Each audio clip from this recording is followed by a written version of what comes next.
First up are these McGriddle bites. Y'all, these are so delicious and good. Now you can make these a couple different ways. You can make them into like McGriddle muffins or McGriddle bites, and you can even do like mini size ones. I chose to use these silicone mold, these trays right here, and I ended up making 24 total, so 2 dozen. This is such an easy and quick and delicious breakfast for you to make. I'm a mom of 3. My kids are like 10, 8, and 5.5, and they love these for breakfast. You can use like whatever pancake mix that you want. I try to use like a protein pancake mix just to give my kids some extra protein, especially in the morning when they're off to school. So for this recipe, you want 2 cups of pancake mix. Use whatever you want.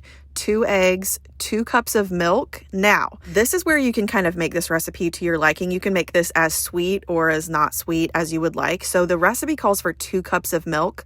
What I like to do is I use 1.5 cups of milk and a 1/2 cup of syrup. I think the full 1/2 cup of syrup helps, especially if you're using a protein pancake mix here, because sometimes it can get a little dry.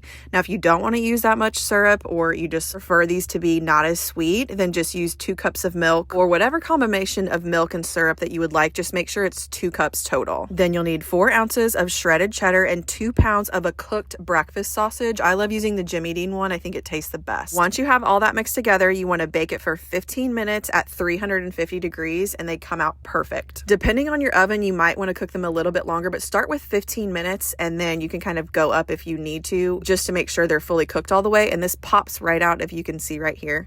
For my oven, I did about 18 minutes and you can see they turned out perfectly. They are so delicious. And then I just dip them in syrup. And I will have all these recipes written in the bottom bar below, so y'all can just copy and paste it. These also freeze really well. So if you wanted to do a double batch, the recipe that I give you below makes 2 dozen of these. And we go through these really fast, especially with 3 kids. And I just like to serve it with fruit and then a side of syrup that they can dip it in. The second recipe I have for y'all this week are these chocolate chip chewy bars. Oh my gosh, y'all, these are so good. One of my friends brought these to me when I was postpartum. I had just given birth to my 3rd child. They brought us dinner and she made these, and I was like, immediately send me this recipe because it is so good. Now, I will warn you, this is like, I would say this is definitely more of a dessert. It is very rich and there's a lot of butter, a whole lot of butter. It's so good. You will need 2 cups of all-purpose flour, a teaspoon of baking soda and baking powder, a teaspoon of salt, a 1/2 teaspoon of cinnamon, 2.5 cups of old-fashioned oats, 1.5 cups of light brown sugar, and 1 1/4 cup of melted butter. Yep, you heard that and read that correctly. That's about 2.5 sticks of butter, 2 eggs, a tablespoon of vanilla, and then 2.5 cups of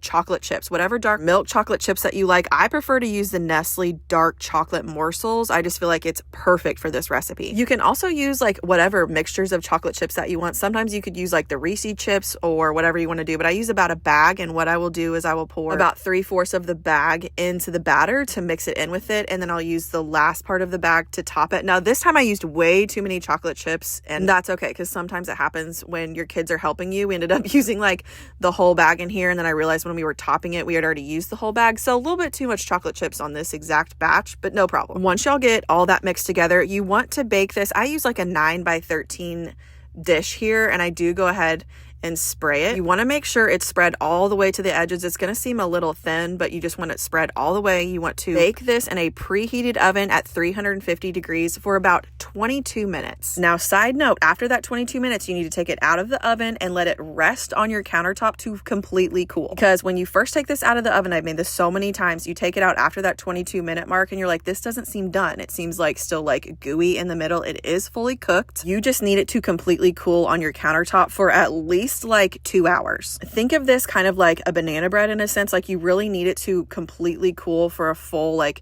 2 to 3 hours on your countertop before you cut into this, because if you do that anytime before, it's just going to be like too gooey and gummy. It will lose the shape, but it is fully cooked. Look at that chocolate. Oh my gosh, y'all. It is like melt in your mouth. So rich, absolutely delicious. You can tell right here I did use a little bit too much chocolate, but it's fine. It still tastes delicious. The third recipe I'm going to share with y'all this week is the banana bread that I make. Now, I made 2 batches of this. I made like a plain banana bread and then also a chocolate chip banana bread, but they are made the exact same way. You just add chocolate chips, or you can add whatever toppings you want at the very end of this recipe. You'll need 1.5 cups of all-purpose flour, a teaspoon of baking soda, a 1/2 teaspoon of salt, 3/4 cup of unsalted butter. You want to make sure it is softened at room temperature, not melted. It needs to be softened at a room temperature. 1 cup of light brown sugar, 2 eggs, a teaspoon of vanilla, and about 3 to 6 ripe bananas. We used about 4 regular size bananas for this recipe, and it worked perfectly. A couple tips for this recipe to make sure y'all's banana bread turns out perfect and delicious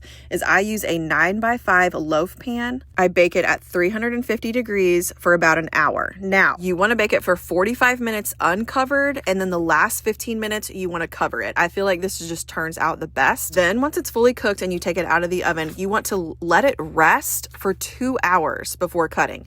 Don't mess with it. I just take the aluminum foil off. I set it on my countertop and do not touch it. Let it rest for that full 2 hours. Now, this is something that can also stay out overnight. Of course, you want to cover it up, but even though it has dairy in it, it's been baked, and butter can stay room temperature for days. So once this is cooked, you can just leave it on the countertop and try not to eat the entire loaf in one day. I will have all these recipes in the bottom bar below. Make sure you comment if you have any questions about it. And honestly, that banana bread is super simple and easy to make. It's also very quick. Now, unless you have your young kids helping you, it will take a lot longer, but that's okay. Another thing I noticed, my two youngest love playing with flour. Now, this is kind of one of a messy activity, but honestly, this keeps them entertained for at least an hour. And if you have young kids, that is a very long time. After it's done baking, this is what it's going to look like right when you take it out of the oven. Oh, look at that steam come off. Y'all, I wish you could smell this. It smelled so good and delicious. You don't have to add the chocolate chips if you don't want, because the banana bread recipe by itself is so delicious.